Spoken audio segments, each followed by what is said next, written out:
mais il s'agit d'une opérationnalisation d'une stratégie du secteur du numérique que nous appelons communément SN 2025. Cette stratégie date de 2016. Nous sommes aujourd'hui en 2020. Vous conviendrez avec moi qu'il est temps de s'arrêter un peu, pas d'arrêter les activités, mais au moins de s'asseoir et puis de partager pour voir qu'est-ce qui a été fait. Et on peut se questionner sur les objectifs, la pertinence. Ils sont pertinents, mais voir un petit peu, c'est ça le sens d'une évaluation, voir les axes stratégiques qui restent quand même actuels, mais voir qu'est-ce qui a été fait. Je pense que le bilan est un bon bilan, parce que nous l'avons fait à l'interne sans être exhaustif, mais il faut voir, est-ce qu'on ne pouvait pas faire plus? Est-ce qu'on a fait moins? Ce qu'on a fait, est-ce que ça a été efficace? Est-ce que ça a été bien fait? Et revoir aussi le plan autour de ce qui est financement.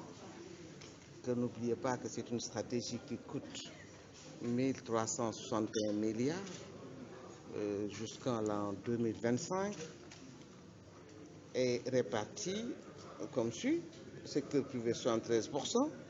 Est-ce que 17% c'est le secteur public et 10% en PPP, c'est-à-dire État et secteur privé combiné? Où en sommes-nous dans le financement? Où en sommes-nous dans les activités? Il y avait 69 projets, 28 réformes. Comment les articuler pour aller dans le sens de la cohérence?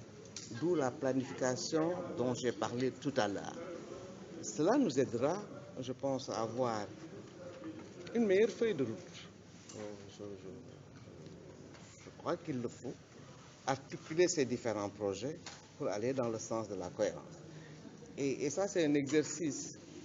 Il y a des organes de gouvernance, mais l'appui d'un consultant est nécessaire, même indispensable, je dirais. Donc, tout ce qui va être fait sera validé à travers ou prévalidé par ces organes, étant entendu que l'autorité va avoir la dernière validation. L'exercice se veut participatif, inclusif. C'est pourquoi vous avez vu les partenaires techniques et financiers, vous avez vu les consommateurs, vous avez vu les opérateurs, vous avez vu l'appareil d'État. En un mot, vous avez vu l'écosystème, parce que vous avez aussi le secteur privé. Donc, il vient de me dire, le consultant, qu'il y aura des focus groups en fonction du plan, et toutes ces réflexions vont être bien entendu versées. Il a beaucoup été question de benchmarking, et je parlais tout à l'heure des pays africains.